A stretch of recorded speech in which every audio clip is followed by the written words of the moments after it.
Good morning, my dear students. This is Harish Kangbar. Welcome back to my channel. Today I'm going to explain next part from the explanation of the story An Angel in Disguise. Previous part have already explained and you can watch the videos. You can click on the links that have been given in the description box.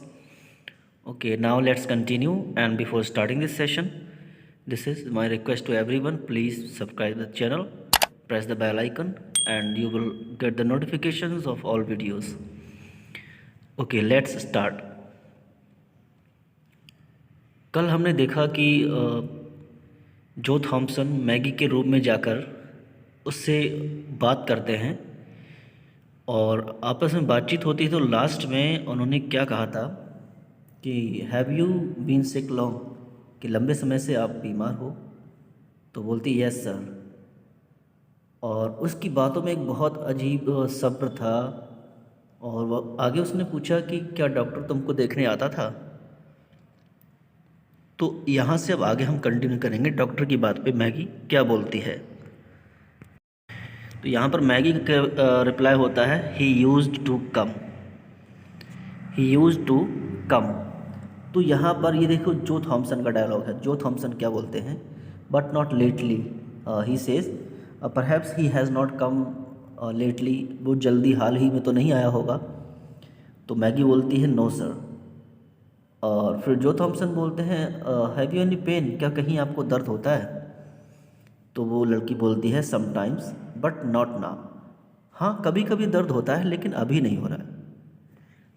तो आगे फिर से पूछते हैं when had you pen, आपको last time दर्द कब हुआ था। तो वो लड़की क्या बोलती है, रिप्लाई करती है this morning my side ached, यानी साइड में दर्द हुआ, and my back hurt when you carried me, और मेरी पीठ में दर्द हो रहा था जब आप मुझे उठाकर वहाँ से अपने घर लाए थे। तो इससे क्या कंक्लूजन निकला, जो थॉमसन ने कहा it hurts you to be lifted और मूव्ड अबाउट, ऐसा लगता है कि जब तुम्हें उठाया जाए या हिलाया जाए तो तुमको दर्द होता है। तो मैगी बोलती है यस सर, हाँ ये बात सही है। तो आगे जो थॉमसन ने क्या बोला, योर साइड डजंट एक नाउ, कि अब तो दर्द नहीं हो रहा है।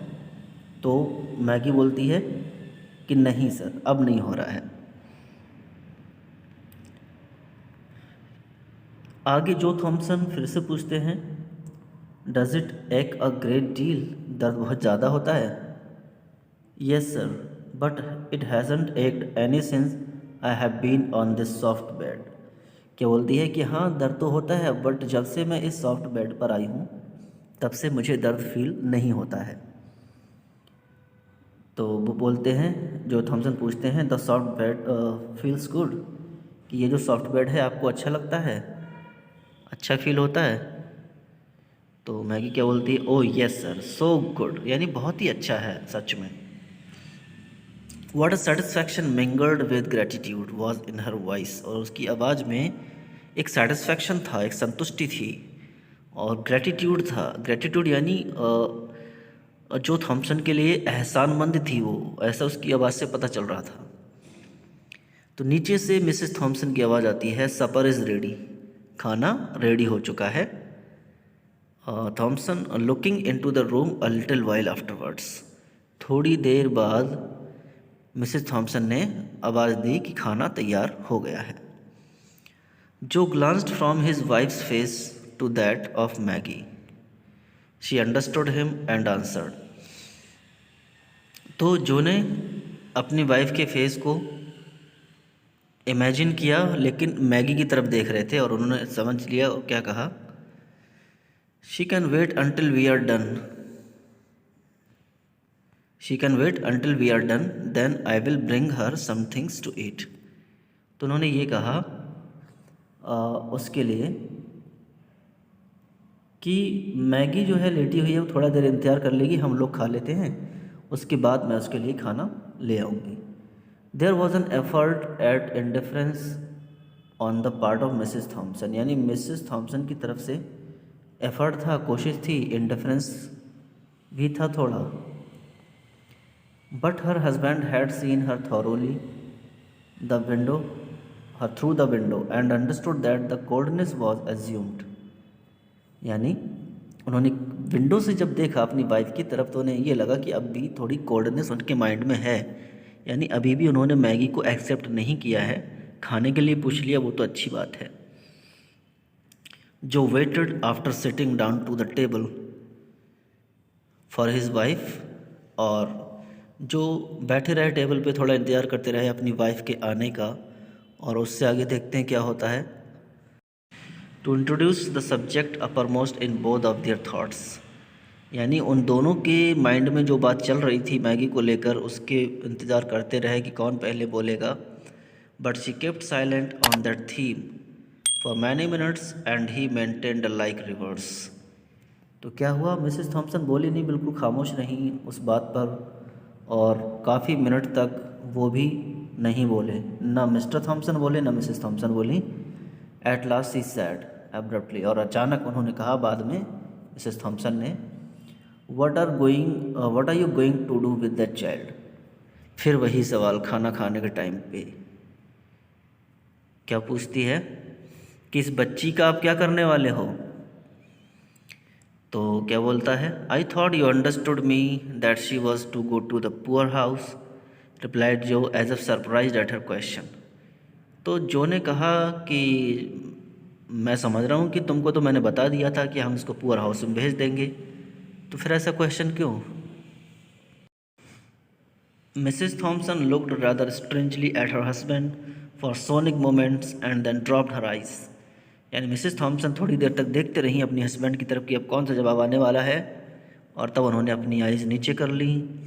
The subject was not again referred to during the meal. पूरे दिन भर मील के दौरान भी उसकी कोई बात नहीं हुई। As it's close Mrs Thomson toasted a slice of bread and softened it with milk and butter. Adding to this a cup of tea, she took them into Maggie and held the small waiter on which she had placed them, while the hungry child ate with every sign of pleasure. जब dinner ख़त्म हो गया mister Thompson का, तो Mrs Thompson उसके लिए toast ले गई। टोस्ट को उन्होंने सॉफ्ट किया बटर से, मिल्क से, और एक कप ऑफ टी भी दिया। वो उस प्लेट को वहाँ पकड़े नहीं और वो मैगी ने बड़े आराम से खुशी के साथ खाया। तो कितना अच्छा उसे फील हुआ होगा। तो मिसेस थॉम्सन उससे पूछती हैं, इज़ इट गुड, अच्छा लगा खाना। तो क्या बोलती, सीइंग विद वाट अ कीन relish the food was taken. यानी वो देख रही थी कि बच्ची है खाना कितने स्वाद के साथ खा रही है, रेलिश के साथ मतलब स्वाद के साथ खा रही है। The child paused with the cup in her hand and answered with the look of gratitude that awoke to new life old human feelings which had been slumbering heart for half a score of years. तो क्या होता है, जब ये सवाल उससे किया जाता है तो लड़की अपने हाथ में अधूरा कप लेकर पकड़ी रहती है, खड़ी रहती है, मतलब लेट के, और एक एहसान के साथ यानी बड़ी खामोशी के साथ चुपके से ऐसा जवाब देती है कि जो उनके अंदर ह्यूमन फीलिंग्स थी, जो लगभग हाफ स्कोर का मतलब होता है 40, ठीक है, लगभग पिछले 40 ईयर्स से उनके मन में जो फीलिंग्स दबी हुई थी बच्चों के प्रति, जो प्रेम होता है, वो फीलिंग अब उनकी बाहर निकल कर आने लगी थी मिसेस थॉम्सन की उसके जवाब सुनने के बाद। अब देखिए उनके मन में कितना बड़ा चेंज होता है कि मिसेस थॉम्सन खुद ये बोलने के लिए रेडी हो जाती हैं, will keep her a day or two longer, she is so weak and helpless, कि हम इसको 1-2 दिन और रख लेते हैं क्योंकि बेचारी बहुत कमज़ोर है, सैड मिसेस जो Thompson. In answer to her husband's remark at breakfast time on the next morning that he must step down and see the guardians of the poor about Maggie. ये बात मिसेस थॉम्सन ने कब कही थी, जब अगली morning में वो बोलने लगे, ठीक है मैं जा रहा हूँ पुअर हाउस, इसके लिए कोई गार्डियन ढूंढता हूँ और उसको पुअर हाउस में दे देंगे। तो उन्होंने कहा नहीं नहीं रहने दो, बच्ची बहुत कमज़ोर है, 1-2 दिन रख लेते हैं। She'll be so much in your way, जो ने क्या कहा कि तुम्हें बहुत मुश्किल लग रहा होगा उसकी देखभाल करना। तो क्या बोली, I shan't mind that for a day or two, poor thing, कि बेचारी लड़की है, कोई बात नहीं, एक दो दिन में कुछ नहीं हुआ जा रहा है, देखभाल कर लेंगे एक दो दिन। और आगे क्या होता है, जो did not see the guardians of the poor on that day, on the next, nor on the day following, यानी जो गार्जियंस देखने के लिए गए ही नहीं, कभी नहीं गए, ना कल गए, ना परसों गए, आने वाले दिन कभी नहीं गए, और ना पुअर हाउस में भेजने की बात चली, क्योंकि मिसेस थॉम्सन का जो हार्ट था वो सॉफ्ट होने लगा था, उस बच्ची के लिए उनके मन में प्यार आने लगा था। In fact, he never saw them at all on Maggie's account, for in less than a week, Mrs. Thompson would as soon leave thought of taking up her own abode in the Elm House as sending Maggie there. क्योंकि लगभग एक हफ्ते में Mrs Thompson का भी idea बदल चुका था, उन्होंने भी ये थॉट छोड़ दिया कि मैगी को पुअर हाउस में भेज दें। तो ये इतना हो चुका है, एक छोटा सा पार्ट और बचा है, उसको भी हम आज कंक्लूड कर देते हैं आज। Okay, now look forward. What light and blessing did that sick and helpless child bring to the home of Jo Thomson the poor wheelwright. यहाँ पर राइटर क्या बोलते हैं कि मैगी थी एक बीमार बच्ची जिसकी बैकबोन भी टूटी हुई थी, वो पुअर और सिक हेल्पलेस चाइल्ड एक ब्लेसिंग लेकर आई थी उनके घर में, जो थॉम्सन व्हील राइट के घर में। वो क्या ब्लेसिंग थी, it had been dark and cold and miserable there for a long time just because his wife had nothing to love and care for out of her self. यानी Mrs Thomson के पास कुछ भी नहीं था प्यार करने के लिए, कोई बच्चा नहीं था उनके पास, तो जो प्यार वाली फीलिंग थी, लव वाली फीलिंग, वो उनके अंदर कैसे आती। मैगी के आने के अंदर मैगी के आने से उनके अंदर वो फीलिंग आई, वो जो इनकी सोई ही फीलिंग थी वो जागने लगी दोबारा, और घर में फिर से खुशियाँ आ गई, ब्लेसिंग आ गई। And so became sour irritable, ill tempered and self afflicting and the desolation of her woman's nature. इसीलिए मिसेस थॉम्सन ऐसी हो गई थी, एक ऐसी सोर, यानी उनका बिहेवियर ख़राब हो चला था, इरिटेबल हो गई थी, इल टेम्पर्ड हो गई थी, गुस्सा आ जाता था।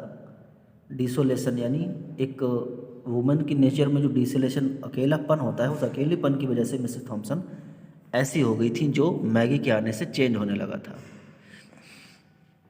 Now the sweetness of that sick child looking ever to her in love, patience and gratitude as well as in her arms a precious burden. यानी अब वो लड़की उनको कैसी लगने लगी थी, स्वीट लगने लगी थी, उनके लिए हनी जैसी स्वीट लगने लगी थी, और अपने हार्ट में और अपने हाथों में, दोनों में अब उनको बसाने लगी। आर्म्स में लेने का मतलब वो उनको मैगी को सपोर्ट करती थी, हाथों से उठाने की कोशिश करती थी, दिल में तो बस ही गई थी, तो उस बर्डन को अब प्रीशियस मानने लगी थी, वो उनको अच्छी लगने लगी थी। As for Joe Thompson, there was not a man in all the neighborhood who drank daily of a more precious wine of life than he. जो थॉम्सन की बात करें तो जो थॉम्सन तो इतने अच्छे बन गए, पूरे पड़ोस में उनके जैसा कोई इंसान नहीं था जो प्रीशियस वाइन ऑफ लाइफ, यानी ज़िंदगी को पीने वाले, इतनी अच्छी तरह से पीने वाले, जो ज़िंदगी उनकी थी वैसे किसी की नहीं थी, क्योंकि खुशी आ गई थी। An angel had come into his house, disguised as a sick, helpless, and miserable child, and filled all its dreary chambers with the sunshine of love. और क्या बोलते हैं कि क्योंकि उनके घर में इतनी खुशियाँ क्यों आईं, मिसेस थॉम्सन का हार्ट क्यों चेंज हुआ, क्यों एक एंजल आई थी मैगी के रूप में, डिस्गाइज एज सिक, हेल्पलेस, मिजरेबल चाइल्ड, एक बीमार, हेल्पलेस और मिजरेबल चाइल्ड के रूप में, जिसने उस घर के कोने कोने को, उसके सूखे हुए चैम्बर्स को सनशाइन ऑफ लव से फिल कर दिया। तो इसीलिए इस स्टोरी का नाम एन एंजल इन डिस्गाइज, और वो एंजल कौन थी, मैगी थी। मैगी एंजल क्यों थी, क्योंकि उसके आने से घर में खुशियाँ आईं, और मिसेस थॉम्सन का हार्ट जो एकदम बिल्कुल बहुत हार्ड था, अब सॉफ्ट होने लगा था। Okay, that's it. I hope आपको स्टोरी अच्छी लगी होगी, फ्रेंड्स के साथ शेयर करिए। Thanks for watching.